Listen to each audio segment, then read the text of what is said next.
Good evening, everyone, and welcome to this third presentation in our webinar series on climate. My name is Sister Maria Pascuzzi, the Director of Spirit Alive, which is an educational institute of the Sisters of St. Joseph concerned with theology and faith life today. Our programs are made possible thanks to the support of the Sisters of St. Joseph Brentwood. Thanks also to a generous grant from the Rascobe Foundation and from your many donations, for which I am very, very grateful. Before we begin tonight, I'd like to just repeat a few announcements. The first one is you're welcome, as always, to put your questions in the chat box at any time during the presentation. They will be answered at the end of tonight's presentation. To our many registrants unable to join us tonight, for whatever reason, and those present who would like to listen to this presentation again, please know that the session is recorded, as are all of our events, and will be posted on the Spirit Alive YouTube page. But please allow 72 hours for it to be posted. And if you'd like to see a recording, the easiest way to access the recording is to go to the Spirit Alive homepage, and you'll see a button for recordings. If you click recordings, you will be taken immediately to the YouTube page and be able to access tonight's presentation, the previous presentations in this seminar, as well as all of the other presentations that we have on record. In Laudato Si, Pope Francis made it clear that environmental issues and social issues are not separate. As we all know, environmental degradation can lead to poverty, food scarcity affecting humans and animals, compromised health, and a host of other social consequences. Tonight, Professor Craig Ford will help us consider these consequences more fully. It's my pleasure to welcome Professor Ford back. Craig was here and gave a most engaging presentation in a previous Spirit Alive webinar on sexuality and the sacred. Craig attained his Ph.D. in Christian ethics from Boston College in 2018 and is currently assistant professor of theology and religious studies at St. Norbert's College in Racine, Wisconsin, where he teaches courses in Christian ethics, race, gender and sexuality, and ecclesiology. He's also on the faculty at the Institute for Black Catholic Studies, hosted at Xavier University of Louisiana, where he teaches courses on Black theology as well as on topics in moral theology from a Black perspective. Dr. Ford writes on topics at the intersection of queer theory, critical race theory, and the Catholic moral tradition. His current book project, titled Works of Art, Sexuality, Gender, Race, and a New Theology of Embodiment, is forthcoming from Fortress Press, and I think I will look forward to that. He is also editing a new work funded by a grant from the Louisville Institute, which features perspectives on the future of theology told exclusively from the perspectives of queer Catholic theologians of color. In addition to publishing his work in scholarly journals, Craig also writes for wider audiences. You've perhaps read his work in Commonweal and the National Catholic Reporter. He's also known for his workshops on racial, sexual, and gender justice. Dr. Ford is already the recipient of numerous awards, including the St. Norbert College Founders Award, which honors a member of the college faculty who embodies the personal, intellectual, and spiritual values of the Norbertine tradition.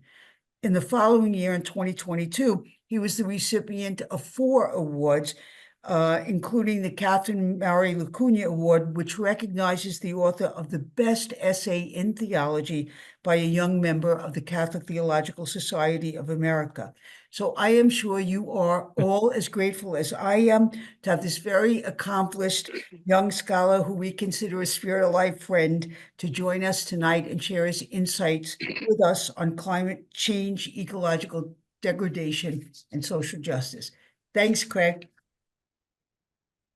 Thank you. I'm going to just get my slide deck up, but let's see.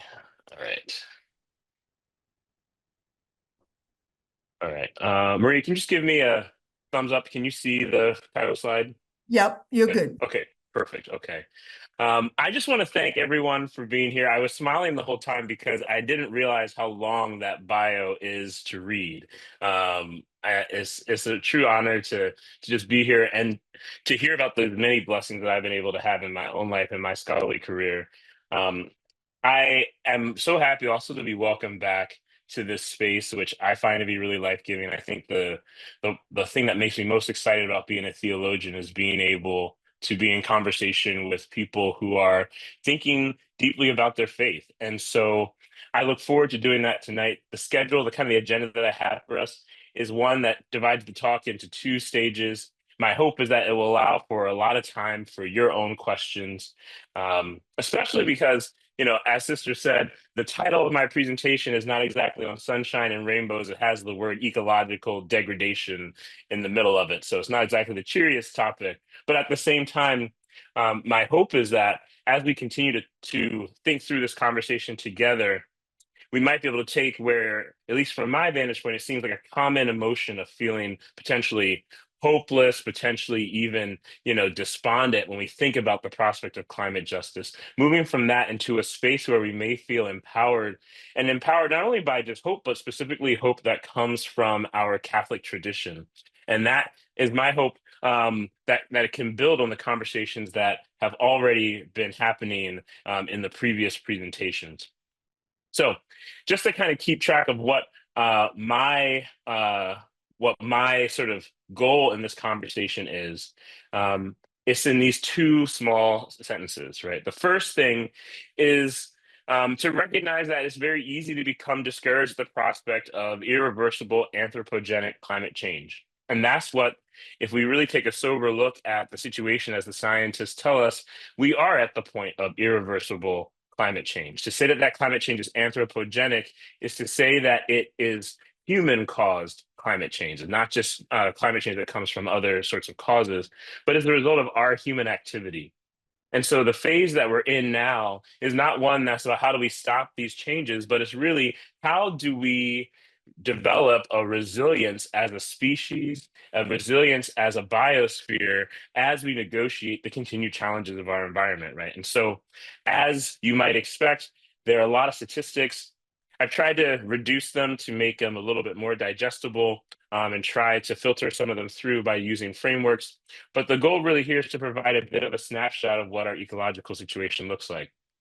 On the one hand, we can be discouraged at the prospect of this irreversible anthropogenic climate change. But I think that we can talk about how human dignity, our human dignity, is implicated in the project of environmental justice. And that might provide a helpful reorientation for our moral imaginations. Sometimes I feel like, especially if you watch movies about this and you think about these like post-apocalyptic world movies like that we've seen, like Mad Max. It's easy kind of just think we're on this collision course. Might as well live the best life that I can. I think there's a better calling for us. And so, how do we change our moral imagination from one that maybe just hopes for a Hail Mary solution of some technology, right? Or maybe even the prospect, however distant that seems, of a high level of international cooperation to bring about climate justice, rather than sort of hoping for things that seem just so far off. How do we supercharge our own engines right now to actually work on action in the present? So we'll talk a bit about that. That's really what I want to argue tonight. And then my hope is that you'll have some questions and conversation about that. All right. So the agenda is, as I promised, two parts. First, I want to provide a snapshot of what our current ecological situation looks like. And once again, this is a snapshot, so somewhat condensed. But then I want to spend the majority of the time thinking with you about how to think of climate justice through the lens of responsibility.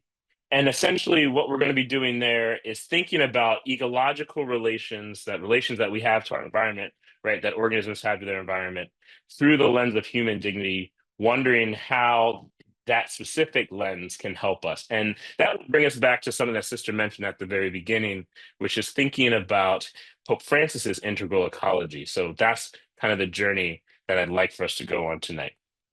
So to begin, a snapshot of what our ecological change looks like. One framework that I find that is not often the most prominent framework, but one that I think is really helpful for sometimes conceptualizing what it is that our planet can sustain when we think about sustainability, is encapsulated in an approach that's called the planetary boundaries approach. Now, this approach was originally framed by a group of scientists working in 2009. And it's in contrast to probably one that you're more familiar with, which we'll also talk about, called the threshold approach. But in the planetary boundaries approach, we think about our ecosystem as a sort of environment, and the boundary is sort of a guardrail, within that boundary, our human community as well as the larger community can flourish, right? So in this framework, there are 9 different like measures. There's 9 different sort of criteria here. I've only mentioned 3 of them, one for each person of the Trinity. 9 is a lot. But what I'd like to highlight, right, is one of these boundaries. Just to give you an example of how it works. Okay, so when we think about one of the boundaries, which is biodiversity, we can think about all of the life that is on our planet, many of the species that we are aware of, and then even species that we are still unaware of. One of the things that we know is that species do go extinct over time in a general sense, right? Um, One of the things that the scientists have been able to help us conceptualize is, well, how much species extinction can we endure as a planet, right? Before we really get out of hand, out of control, as it sends with respect to consequences for how organisms interact with each other, right? So if a certain species go extinct, especially if they're food for other species, right, that can have a number of ripple effects on the food chain and obviously change how things function on our planet, right? The other reason why I like this notion of biodiversity is that it helps you see climate change in a slightly different way. We are often taught to think about climate change, of course, by its number one cause, which is the level of CO2 in the atmosphere. But biodiversity helps you kind of look at the effect of what larger climate change is doing. So that's how the framework works. 2 things to point out is, what's the boundary? What is the safe guardrail within which our community, our planetary community, can flourish? Well, we could lose 10 species per million species per year. That is the boundary, right? But when we look at actually how our Earth right now is functioning, given the level of change that is going on, we are actually losing between 100 and 1,000 species per million species per year, right? And so that just gives you an idea of what we are losing, right? If we look at the creation through the lens of this great gift that God gave, this gift of diversity, anthropogenic climate change is contributing to the extinction of that diversity, right? And so thinking about the planetary boundary approach for biodiversity gives us a little bit of a lens in seeing, okay, how bad is our situation, right? Another boundary to consider is the one that is known as ocean acidification. And the way this works is, um, when greenhouse gases go into the air, there are a number of organisms, a number of things on our planet that absorb them, right? So trees are really great at absorbing CO2 and then through their process releasing oxygen, right? The oceans also absorb some of the CO2, but when the oceans absorb the CO2, what happens is it changes the pH, it changes the chemical constitution of the water, and it makes it more acidic, meaning that it alters the ability of life to flourish in the same way that it had been in the past. What's the boundary that we see for ocean acidification? Well, if there's 250 parts per million of CO2 in the atmosphere, we are approaching double that at 401 parts per million of CO2, right? Um, a third example here is looking at the melting of our ice caps. So one example that really stuck out to me in my research was studying these 6 glaciers in the West Antarctic.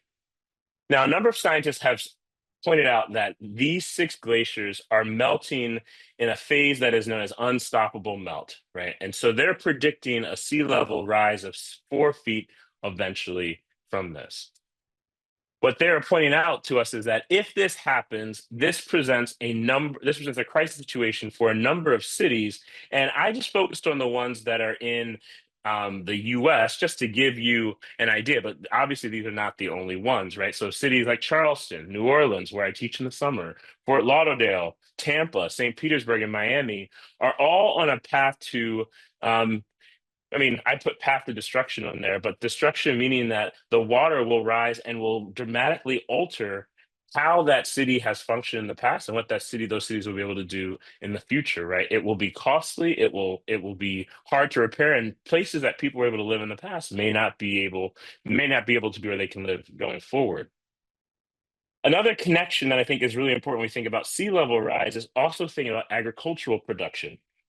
So if sea levels rise and flood some of the farms that we have, one of the things that we will see is a loss in some of the rice growing regions of the world. One statistic that really stuck out in my mind here as really prominent was that given this 4 feet rise from the unstoppable melt of these glaciers, scientists are predicting that 50% of the rice growing regions in Asia, including 50% of the rice fields in Bangladesh, um, will be eventually destroyed, right?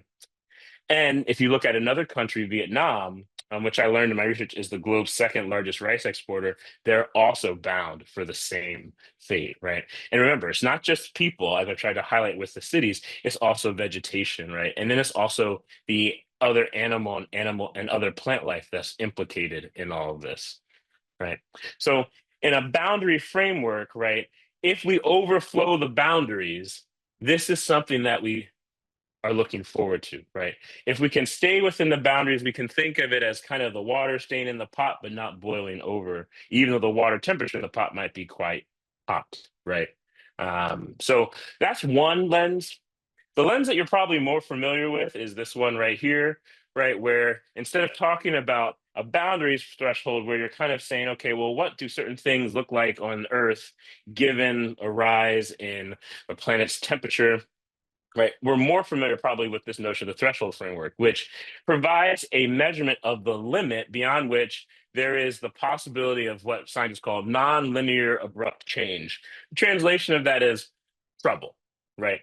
And you may have seen, of course, this 2 degrees Celsius mark as a representation of how high the planet's temperature can go before we are bound for more devastating ecological disasters, right? 2 degrees is really the worst, right? We're trying to definitely avoid 2 degrees Celsius, but the big goal in the international community has been to keep it below 1.5 degrees, right? Unfortunately, as the last decade has sort of unfolded, that marker of 1.5 is becoming more and more elusive, and scientists are doubting that we're going to be able to make it. When you ask the scientists, like, well, how can we keep it below 1.5? The sort of remedies that they are offering are so dramatic. Like one is like going carbon neutral, aka not introducing more carbon into the atmosphere, right?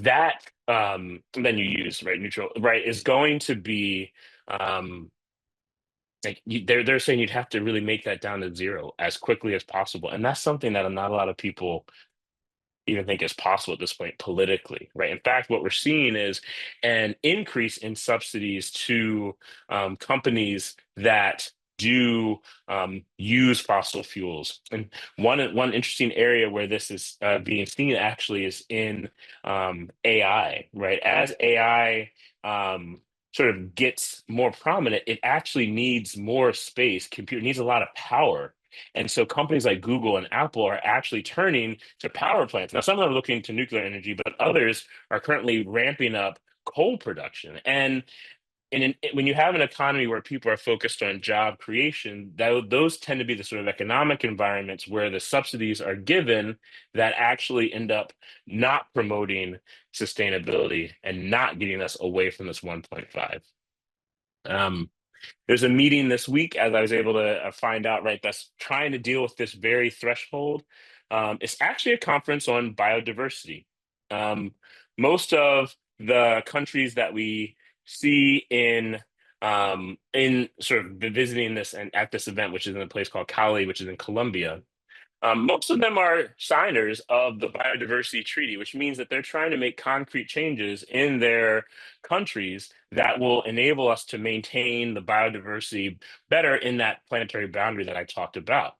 There are two countries, well, let's say two members, right, that have not signed that biodiversity treaty. You probably won't be surprised by the first. You may be surprised by the second.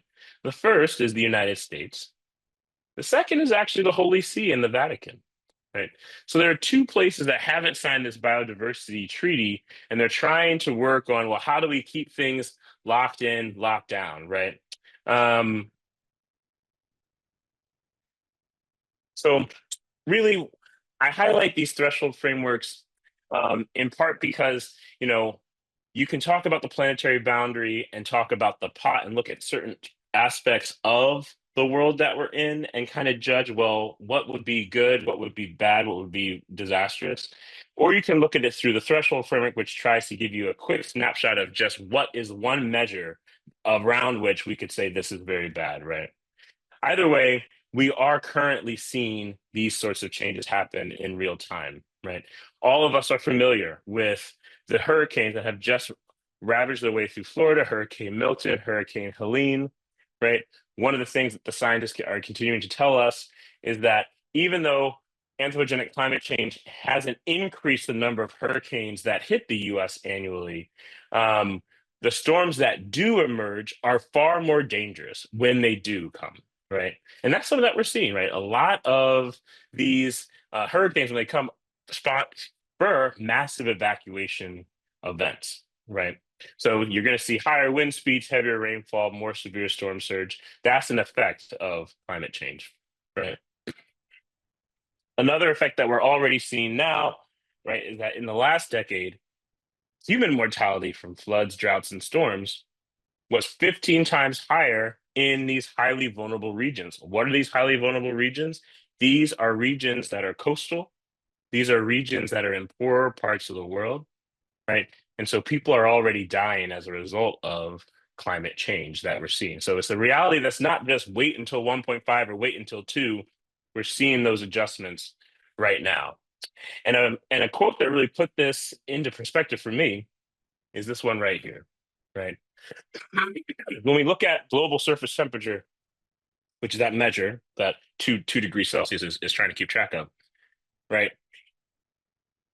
Global surface temperature has increased faster since 1970 than in any other 50-year period over at least the last 2,000 years. Right. So that's kind of the world that we're looking at, right?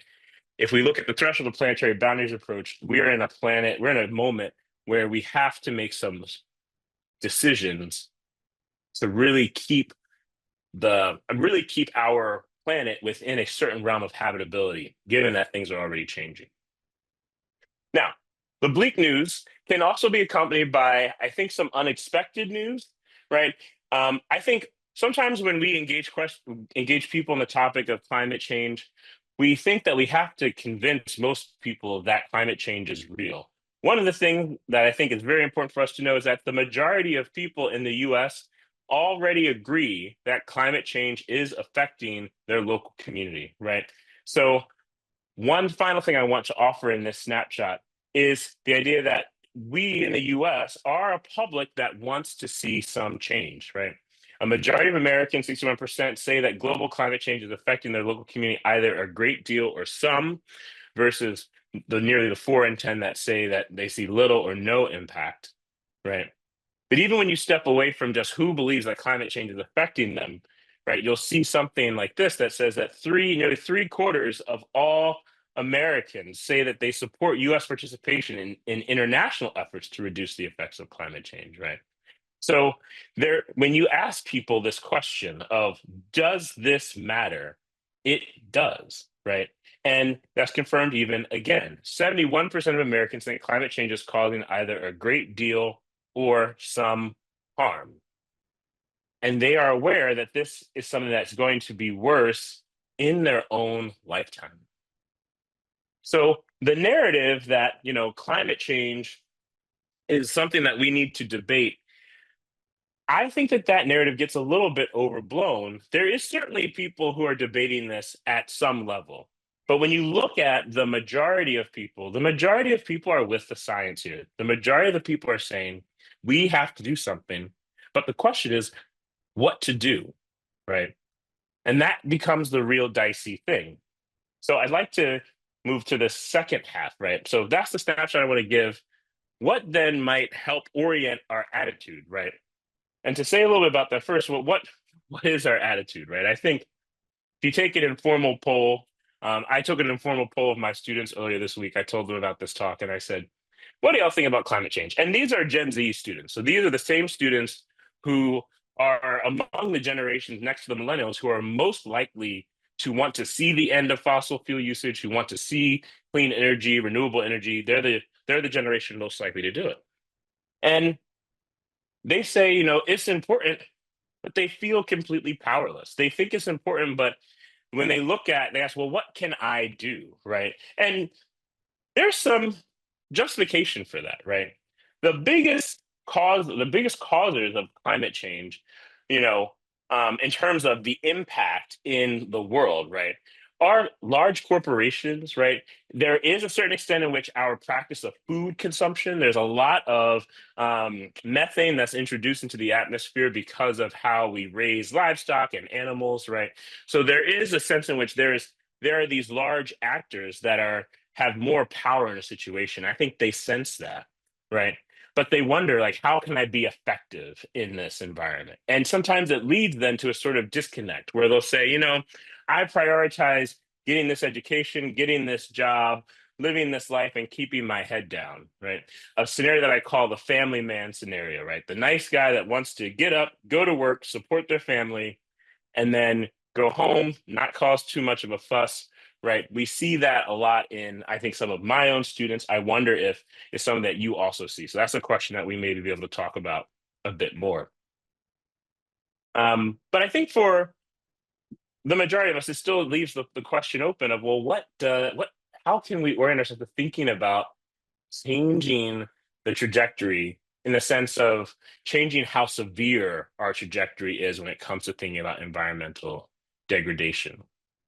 And this is where I think we can think about justice in helpful ways. All right, so I'd like to first start with a distinction, probably a common one, but I want to define it for us. When we think about climate and who has caused anthropogenic climate change, it's very easy to slide into feelings of guilt, right? Or maybe even resist feelings of guilt, right?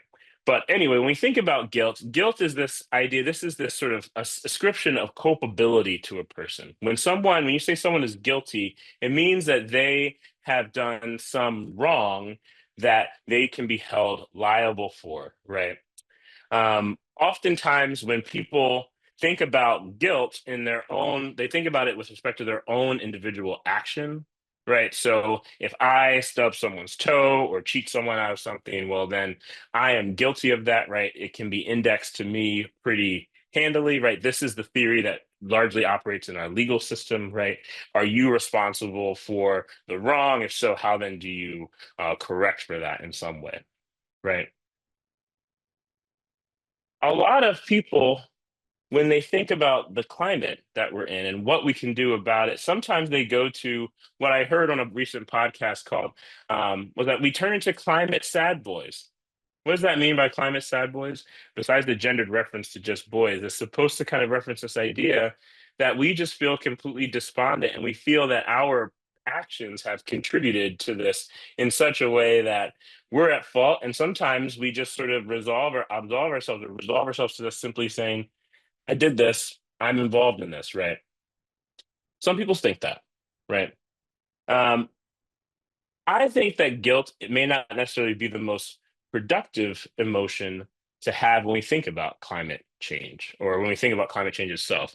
Mostly because if you look at climate historically, right, what started this revolution, right, was the Industrial Revolution, right? This happened before any of us were born, right? And when we ask ourselves, well, who's responsible for taking care of climate change? if we try to hop onto this guilt thing, it doesn't actually work really well because it's hard to actually find anyone alive who is responsible for all of anthropogenic climate change, right? It's something that is much more diffuse, is much more generational. It defies the logic of simple guilt or innocence, right? I think a symptom of us not knowing what to do with this is that we sort of disconnect, right? Where we're like, well, I'm not guilty, maybe I'm not innocent. I'm just going to step back. I'm going to try to do maybe the best I can to reduce my footprint, so to speak, right? So guilt is one way that some people may approach this question of assigning justice as who's responsible for this, right? But another framework, another way to think about this is instead of thinking about guilt, is to think about responsibility, where responsibility belongs to people whose active or passive support for government, institutions, and practices enables other people to commit crimes and wrongs. One thing about guilt is that guilt tends to look into the past and says, what happened, who did what, right? Whereas responsibility is one that actually looks forward, right? It says, okay, am I involved in a pattern that contributes to something that is not helpful, that is wrong, right? And I find that responsibility saying, okay, I might not have caused X, I might not have caused the Industrial Revolution, I might not have caused all of the greenhouse gases that are in the atmosphere. I myself as a person am not guilty of that. But I think it's more productive and more accurate from an ethical perspective to say, even though I'm not guilty of it, I am responsible for it. Right. This notion of responsibility comes from a philosopher who died in 2006. Her name is Irish Marion Young. Right. And what she talks about is this. She says, when we think about responsibility, it falls on members of society by virtue of the fact that they are aware moral agents who ought not to be indifferent to the fate of others and the danger that states and other organized institutions often pose to some people. Right. When we think about climate change, once again, right, we look at state actors, right, who set, benchmarks and limits and policies, but we also think about corporations who are large actors in this sphere as well, especially as polluters, right? Young highlights how this responsibility is largely unavoidable in the modern world because we participate in and usually benefit from the operation of these institutions. Right. So, what Young is calling us to is this idea that responsibility for any social structural evil is to think about it as one in which we ourselves are tied into it from the fact that we benefit from the operation of the companies, the airlines that drop all of this carbon into the world, that we benefit from these energy companies and how they function. We benefit from the ways in which our world is structured. And the question now is, even though we might not have caused it, we may not have brought this economy into being. We may not be the architects or the CEOs or the politicians who have charge of these questions. We are implicated insofar as we benefit. And so the question is, what do we do given that we do benefit from this, right? And so the thing that the sort of model of responsibility that Young wants to offer at the end of the day is this social connection model. I'm just going to read one more quote from her and then take a little sidebar, right? So she says that the social connection model of responsibility says that individuals bear responsibility for social injustice because they contribute by their actions to the processes that produce unjust outcomes. Our responsibility derives from belonging together with others in a system of interdependent process of cooperation and competition through which we seek benefits and aim to realize projects. So one concrete example, right? I live in Northeast Wisconsin. There are no bananas in Northeast Wisconsin that have not been transported from some area of the world, right? That is more tropical, right? And for that transport to happen, for me to go from my house to Costco to pick up these bananas, they have to travel through a network that involves pollution, that involves the emission of the consumption of fossil fuels, the emission of gases, right? And all I'm trying to do is live a healthy life and increase my metabolism, right? I'm just trying to live my life in the best way that I can that's possible. But as I try to do this, right, as I try to live out what maybe my doctor wants me to do or what my doctor wants me to eat, right, I end up being implicated, participating in structures that actually end up producing unjust outcomes for the earth, right? And so this social connection model, what Young wants us to really imbibe together is this idea that we don't have to think about structural issues like climate and the manner of as guilty parties that are trying to figure out who owns what and who is responsible. I mean, who is liable for what. Instead, she says, why don't we look at things in this lens that's forward looking that says, let's take responsibility for where we are at and let's say what we can do now that can shift the trajectory that we're on. I find one more concrete example that might be helpful to visualize what's going on here, right? Is climate change, climate justice, right? Is this prospect that involves this large scale structural planetary dimension of a problem, right? Another example that also has a planetary reach is the question of racism, right? In the US, we have tried to have a conversation, and maybe conversation might be glorifying the state of the discussion a bit, but we've tried to think about what it means to repair the damage that slavery, years of legalized segregation and Jim Crow, and continued informal forms of segregation continue to have on Black communities, right? The conversation around reparations tends to get locked up when you talk to someone by saying, well, do you support reparations? And then people will say, well, I don't know why I should have to pay reparations because I didn't enslave anyone. I wasn't the cause of Jim Crow. I didn't participate in it, et cetera, right? One of the things that Marion Young, Young would want to say is, sure, it's true, right? You are not guilty of the individual's crimes that led to the world that you're in. But at the same time, you live in a world that exists in the aftermath of that. And there's a way in which, particularly if one lives in a white supremacy, where the majority of our nation's cultural as well as political and socioeconomic institutions benefit people who get identified as white at a disproportionately higher rate, right? If you live in that sort of society, right, you do benefit from that, right? So the question about reparation could be seen as a question that we could apply in our climate change context, right? Where with respect to reparation, the question is, well, instead of asking ourselves who did what in the past, the question is how do we talk about what we need to do moving forward into the future? Because we all sit in a world that has benefited from the unjust outcomes of the past. Okay. And so Young wants to focus our attention there, right? Let's not focus on guilt. Let's not get trapped in despondency, but let's say, I have agency here. I have agency because I myself am, while I may not be the primary actor, I may not be Delta United, I might not be Exxon and Mobil and BP. I benefit from these things. So what can I do about it? I want to leave you with two snapshots and then maybe have a conversation with you. Right. So what entry point might we find here for inspiration? What I have found to be really helpful comes from the work of an ethicist named Willis Jenkins. He teaches at University of Virginia. Um, and one of the things that he argues is that if we really want to give ourselves the imagination that responsibility requires, we need to have a stronger connection between how we see ourselves and what we are entitled to as human beings, namely the rights that we have, our political rights, right? Having a strong connection between our political rights on the one hand and how our ecological relations, right,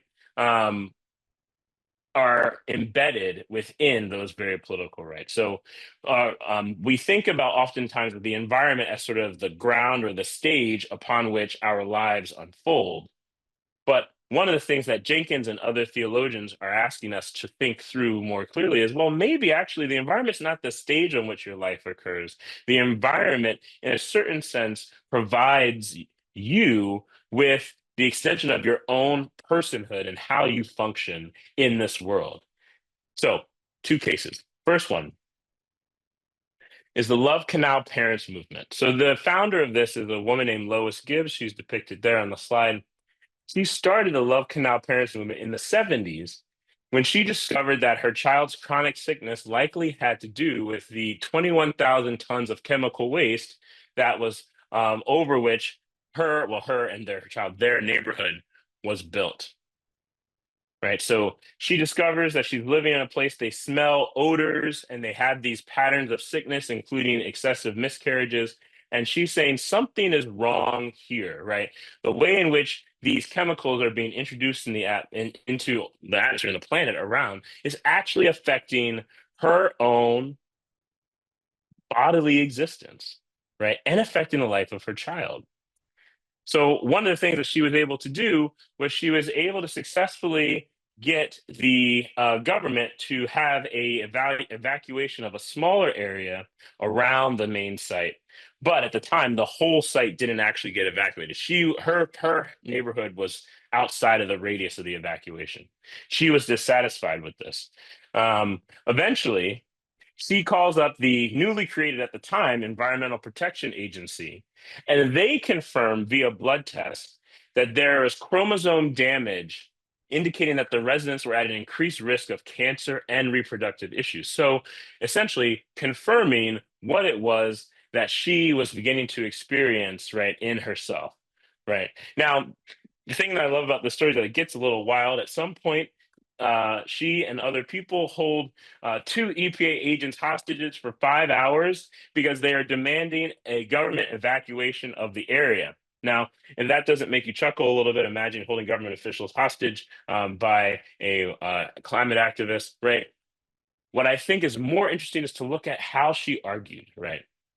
She argued as the public spokesperson for this action, right, that their rights as citizens had been violated because of the environment that they were forced to live in through these larger actors that had happened. The notion that kind of came from this movement that sort of concretizes what the harm is, right, is this notion of what's called toxic trespass. And the way climate activists have framed this, right, that draws our embodiment closer to environmental issues. So the environment is not just a stage, but actually becomes a condition for our own embodied agency, right? To say that your body has been trespassed upon by toxic chemicals is to say that your body has been involuntarily used for someone else's chemicals.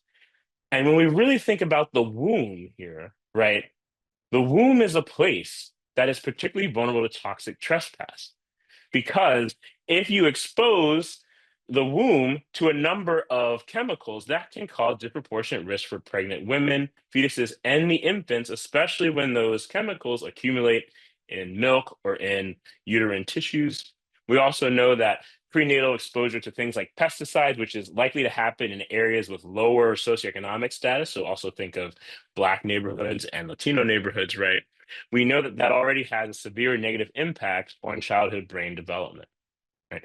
So one of those things, if you're sitting here saying, how have I been affected by the chemicals that are either in the water or the chemicals that I'm breathing? And you're saying my body is being involuntarily limited. My lifespan is being involuntarily cut off because of this, right?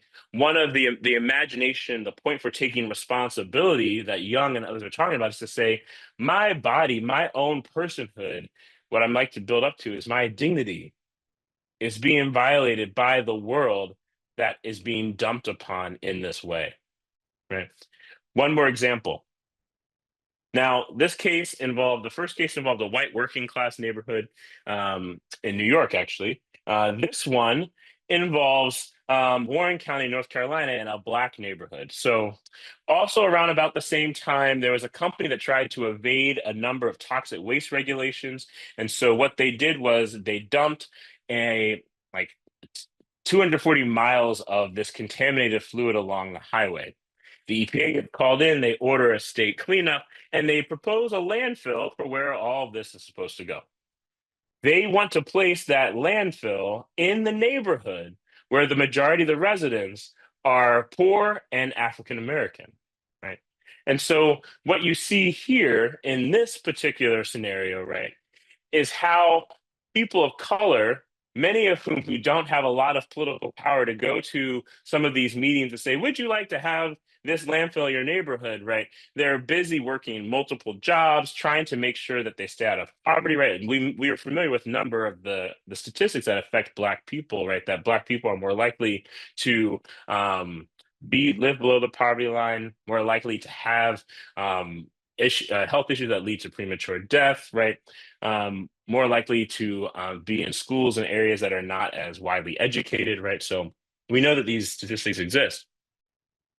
One of the things that really got people going, that really propelled a resistance movement that was also really effective, was when climate activists framed these environmental problems not just as a problem for the earth, the stage on which things happen, but as an issue of Black people's civil rights, right?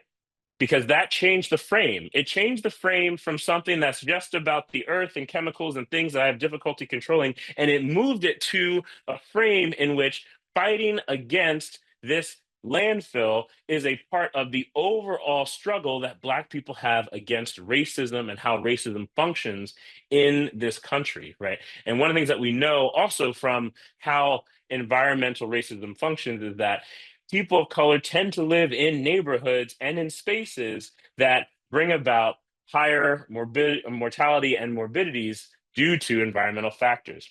Where I teach in the summer, a sister noted I teach at the Institute for Black Catholic Studies in New Orleans. New Orleans is situated in a famous part of the country for cancer studies. It's known as Cancer Alley because there are so many companies there, petrochemical companies, that are just releasing these things into the atmosphere. And people, largely people of color, are breathing these in, and they're having having more frequent instances of lung cancer and other sorts of problems.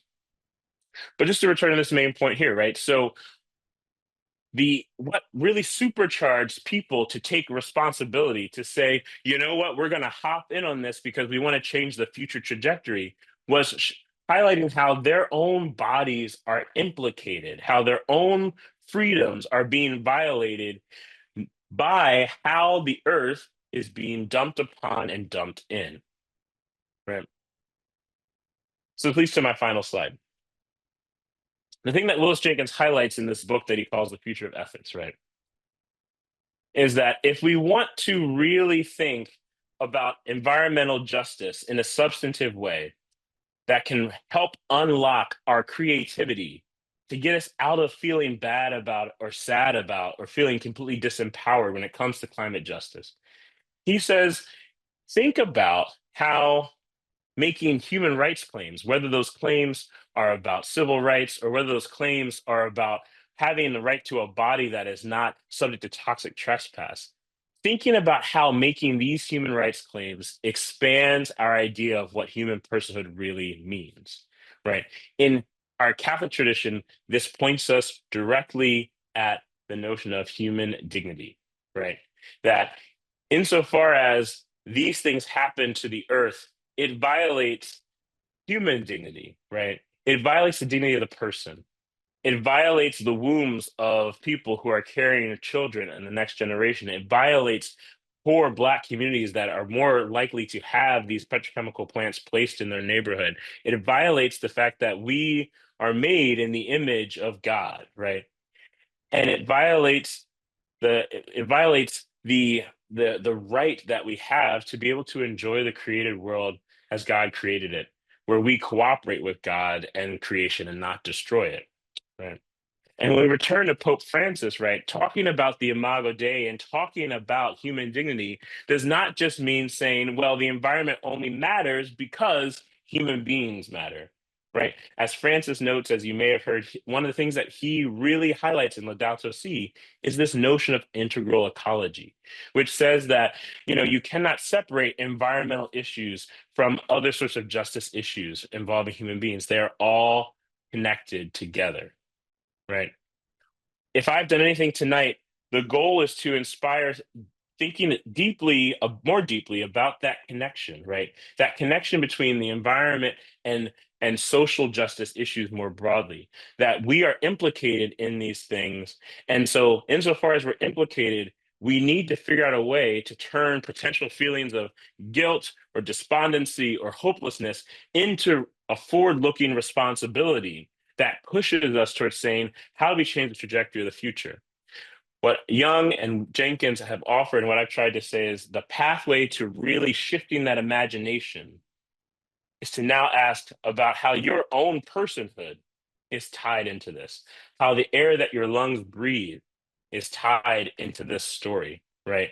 And how we are victimized to the extent that we continue to do these things that harm our bodies, that harm our biosphere. And so I appreciate the time that you spent with me this evening. I look forward to answering questions and us engaging in a conversation. Thank you all.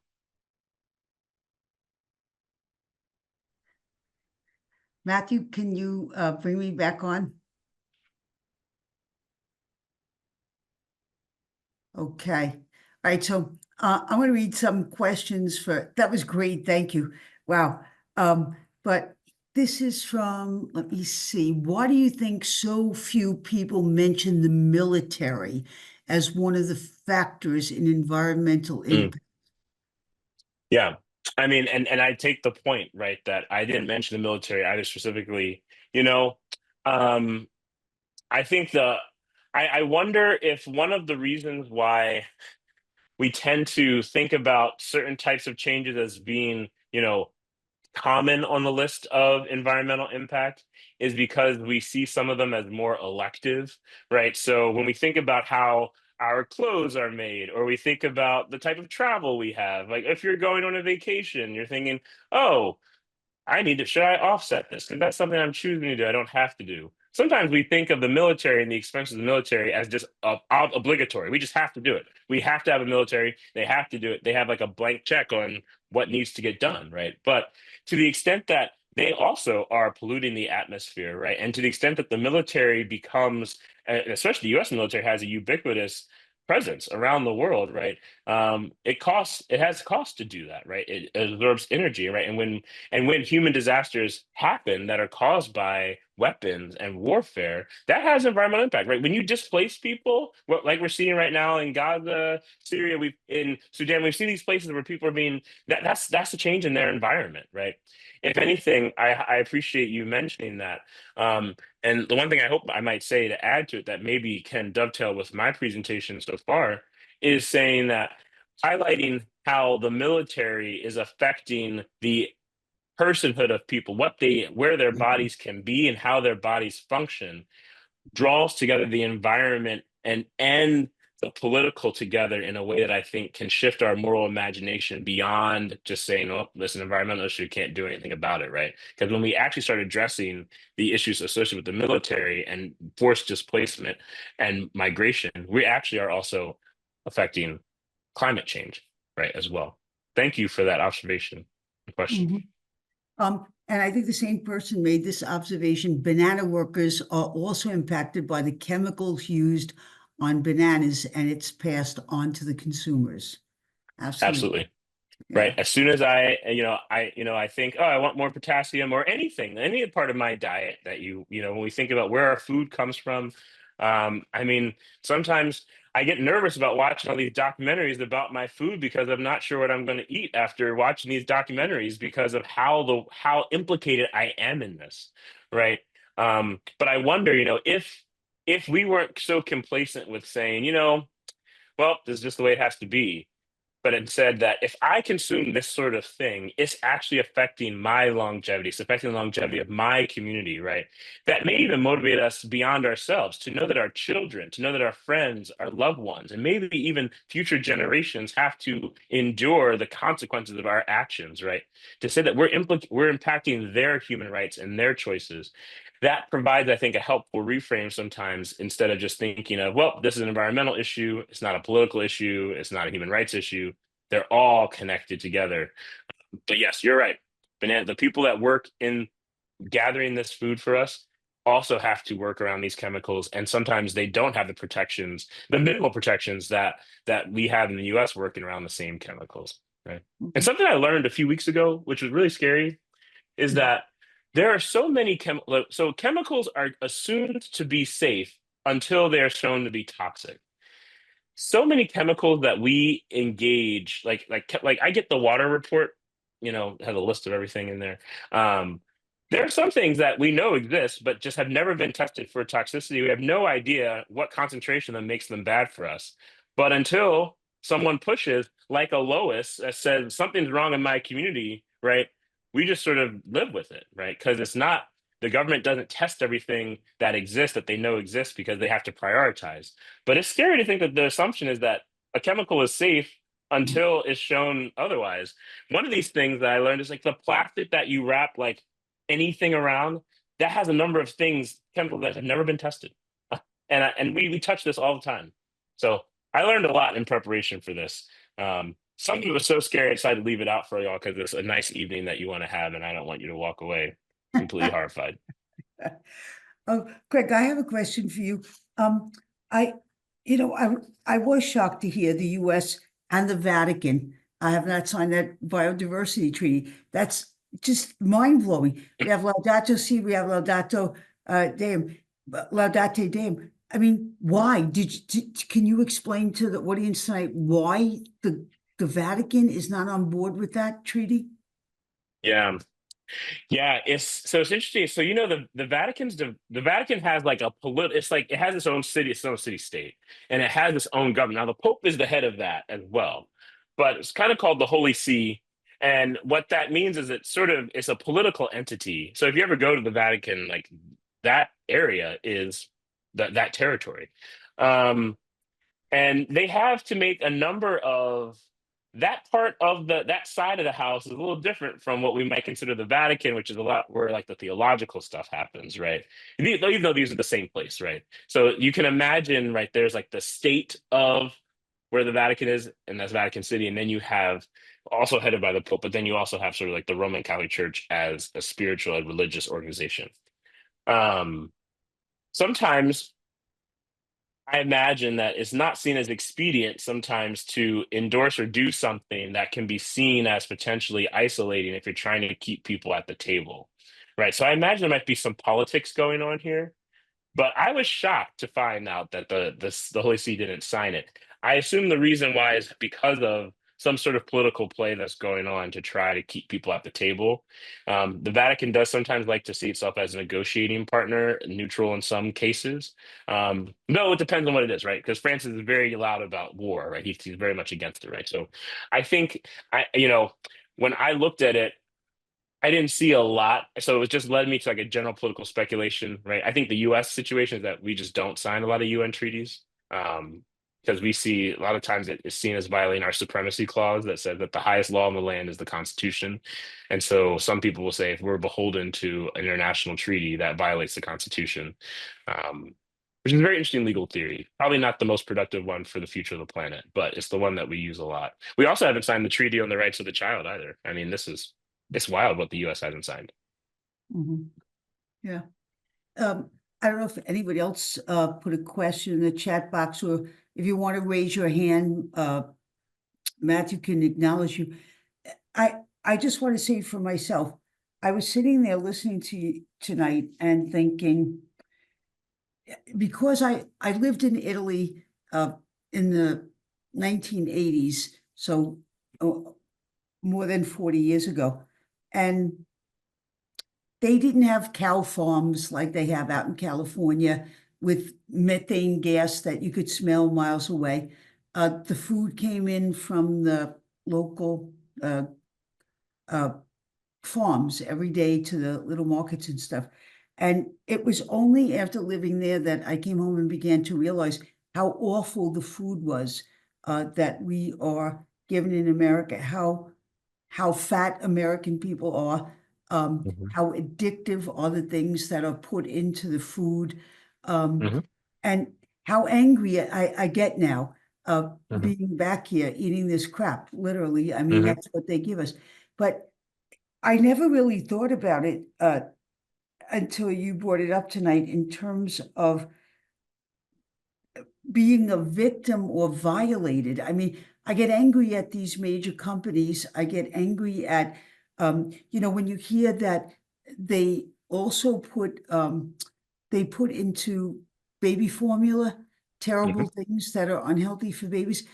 I mean, I get so angry at the greed of of of these large corporations in the United States. And I guess I am one of the people that you named as feeling impotent. I feel impotent in front of these large things. You want to go and say, like, would you put that food in your own baby's mouth? Why are you doing it to all these other people? I mean, I feel like in the United States, we just live in a world of complete disregard. We live in a capitalistic world of complete disregard for everyone except for this oligarchy of people who control everything. And I don't know, I mean, I do feel impotent, and those Mhm. examples that you gave us are inspiring, but I guess I have to begin to believe that I could be a person who could do something like that. So it's more than just having the examples. It's, do I have the courage to be that person Mhm. who would do that, you know? And Yeah. And yeah. would it take the violation of my own body? Would it take that much, or is the knowledge sufficient to move me to do that?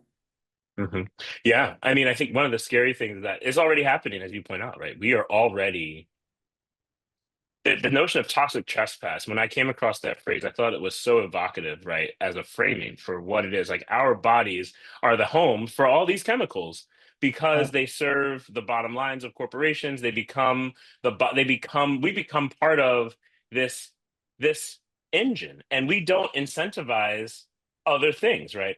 I think in the US, you mentioned living in a capitalist society, and I think we live in a society where because real wages haven't gone up over the last half century, the biggest concern people have is economic financial stability. And so they're going to say, how do I get this on the cheap? Right? How can I deal with the rise in prices? How can I make rent? How can I pay my mortgage? How can I, um, put food on the table? And how do I make my dollar go longer, go farther? And these chemicals that are tied into the bodies that we're in, they do it cheaply, right? It's more expensive to get Right. foods that don't have this treatment, right? And so, that's why you find in so many poor areas, when we have high rates of obesity, heart disease, right? They're sometimes in food deserts, right? Where the only thing you have are corner stores and McDonald's and these places where they preserve food forever. I mean, forever might not be accurate, but the point is, right? You have these things in there that we are consuming, right? That's connected to the industry that mass produces meat, right? And I mean, I think you were highlighting this, right? That the way we treat animals in these farms, right? Um, no one want to live that way. I mean, they just sit there, they get antibiotics, and they get slaughtered, right? That's the life that they have. They don't move, they don't go anywhere, right? And to recognize that like those chemicals, that economy is also contributing to the earth changing, right? And so, yeah, my goal is, sometimes when people say, "Oh, I don't know how to become a climate activist." Maybe if I was successful in the talk tonight, I think the question is, you're already a climate activist if you care about the wombs of women, right? And the Catholic Church that claims to have this very high-end pro-life witness, right? Well, why is this issue not one that is at the center, right? If we claim to be a pro-life church and we witness this toxic trespass, especially even in a place like the womb, but certainly in life beyond the womb, how do we live that message with integrity? So if you're an activist for any of those topics, I want to say you're also a climate activist. You just have to make those connections. Right. Here's an interesting thing. Uh, to your point about the food and the capitalism of it all in the US, this is one of the reasons why I'm a vegan. The Mhm. dairy and meat industries have so much money that they can buy any kind of scientific results they want, which means the common knowledge about some of our major food groups isn't as true as we're led to believe. Plus, I Mhm. don't like contributing to all the things they have to do to animals in order to create meat and dairy products. Yeah. Yeah. Yeah. I mean, divesting from things like this, right? Divesting from a certain way in which our agricultural, agriculture is run in our country. I see that. I recognize that as an option, right? And I see like something. I don't want this sort of stuff in my body, right? And I think I just think, you know, how can we harness that sort of energy, that sort of commitment, while also highlighting the environmental dimensions of it? Because that's when you can build coalitions, right? Like I love the example of when Black people in North Carolina framed the opposition to toxic waste as a civil rights issue. Mhm. Um, Framing this as a food justice issue. Um, like showing that that's as environmental as everything else. I think that can orient our imagination in more creative ways. So yeah. Uh, I, I just have to pause a minute because, this toxic trespass on women's wounds. I mean, Mhm. it is, I mean, if you could ever put that out in front of the American bishops, I wonder if you would get anybody at all to resonate with that and to understand that they have responsibility. And I say that because the first speaker in this series, Anthony Straw, I mean, he talked about his own, I wouldn't say disillusionment, but maybe disappointment with the Catholic response. Before I was interested in your, you gave those numbers from the Pew Research, but Anthony's take on this is that while Americans at large might be interested, concerned, and so on, it seems to be not an issue that Catholics Mhm. engage in or have been encouraged to engage in. In fact, he mentioned that out in San Jose when he was the director of the Green Environmental Project for the Diocese of San Jose, he would ask to be able to go into Mhm. parishes to talk, and most of the priests would say no, they didn't want him. Um, so, you know, and Yeah. as I said to you when we began tonight, I've been running Spirit of Life. This is my 5th year. Environment is this topic has been the least subscribed topic of all of the years. And I think it just confirms what other people are saying about the fact that our church is not doing enough. So I wonder if you hit them in the Yeah. room, but that they're very invested in, if that Yeah. would make a difference. Potentially. I mean, I also feel like making the locus of Catholic action the U.S. Bishops Conference might lead to might Right. just set you up for disappointment, right? I think, we are the whole church, all of us. But to your point, I mean, I think what the professor, one thing that I didn't mention, but is I think maybe what the first speaker was getting at, right, is that yes, while the data is true that we say we care, if you ask Americans to rank issues, climate goes down and goes down depending on what generation you're in. So the people who are most likely to say that it's one of their top 3 issues are millennials and Gen Z, right? You go through Gen X and the boomers, it goes down proportionally, especially and also when you think about like interventions that they're willing to make or changes they're willing to make, like renewable energy, getting rid of fossil fuel cars, right? That has a generational shift. So we see that, right? But yeah, as to this question of what we're being encouraged to do as a church, after the Eucharistic Congress, I want no one to ever tell me that the Catholic Church can't do something really big in one year. This whole thing, that happened over there, and that's interesting, right?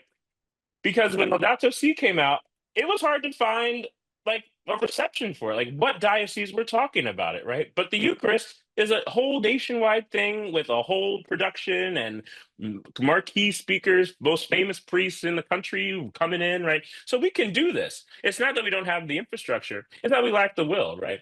I think that it's no secret that a lot of the priorities of the U.S. Bishops' Conference have been historically tied to the political priorities of the right, the religious right, right? And so I would expect to see, and an emphasis on issues that are embraced by the right, and issues that are, comparatively less embraced by the right are going to get less of a play.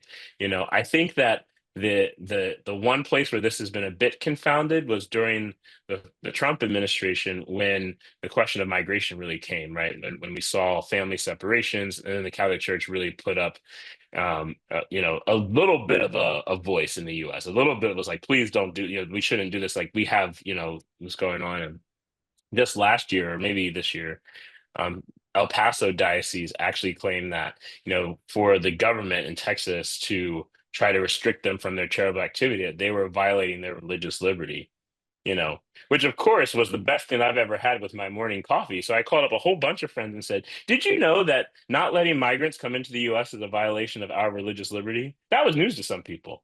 I say that facetiously, but I mean, most times people think about religious liberty only in the sense of like LGBTQ plus issues and contraception, but Right. they're actually saying that this is a part of our identity as well. So overall, I wouldn't make the Bishops' Conference the measurement of Catholic success, but I do think we can say that they have the ability to do a lot in a very short amount of time, especially as we saw with the Eucharistic Congress. Um, and it's on them to say, okay, we're in the middle of a worldwide synod. How come we don't seem to care about that? We're still in the middle of receiving Laudate Deum, and I don't know where Fratelli Tutti went, but like that document was fantastic. But now all I'm hearing about is Dignitas Infinita. I'm like, we need different. Like, there's a lot going on, and we're seeing some selectiveness, and the bishops need to, I think, embrace all of what's going on in the Catholic Church, not just a narrow part of it. Which means that they have to go back and listen to Cardinal Bernardin and the seamless garment, which, when I was younger, that was an important Mhm. lens through which we viewed the whole moral life in the Catholic Church, and it has kind of become a rent garment, and a little piece has now become the lens. So anyway, Yeah. it's now 8:42. I can't thank you enough, Craig. I always enjoy having you. You're fun, you're prepared, you're wonderful, you're a great teacher, and I can't thank you enough. Good luck in all your endeavors. I hope you come to the East Coast sometime soon. I was Yes. up in Albany, and I mentioned to somebody today, it would be wonderful to have you come out east, where we Dominicans, we Sisters of St. Joseph and Dominicans would like to jointly host you, I think, in the future. So good luck, Oh, everyone. Good night. Pray for peace in the world. We need it. amen. Amen. Amen. Good night now. Good Thank night, you. everyone. Good night.